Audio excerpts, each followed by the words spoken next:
దేవుని పరిశుద్ధ నామములో అందరికీ వందనములు. వాక్యమును ధ్యానించుకుందాం. ప్రకటన గ్రంథము 10వ అధ్యాయము 9-10 వచనములు.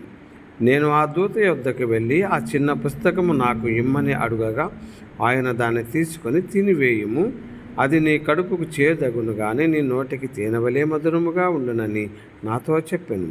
అంతటా నేను ఆ చిన్న పుస్తకమును దూత చేతుల నుండి తీసుకుని దానిని తీసివేసి తిని, అది నా నోటికి తేనెవలే మధురముగా ఉండెను. కానీ నేను దానిని తినివేసిన తరువాత నా కడుపుకు చేదాయను.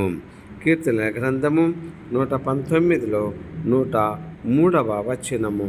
వాక్యం ఈ విధంగా సెలవిచ్చుచు ఉన్నది. నీ వాక్యములు నా జిహ్వకు ఎంతో మధురములు, అవి నా నోటికి తేనె కంటే తీపిగా ఉన్నవి. ప్రభునందు ప్రియ సహోదరి సహోదరుడా, పరిశుద్ధ గ్రంథము బైబిల్ అని ఆ కాగితములను మనము తినివేసిన ఎడల ఆ కాగితములు మన కడుపులో చేరి మన కడుపు నొప్పిగా, మరి కడుపులో వికారముగా ఏదో విధమైనటువంటి ఇబ్బంది కలిగించును.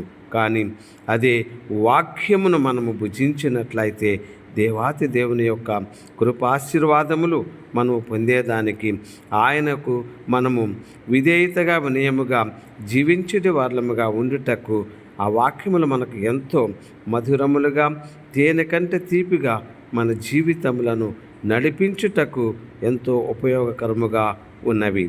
దేవుడి పరిశుద్ధ వాక్యమును దీవించునుగాక. ఆమెన్.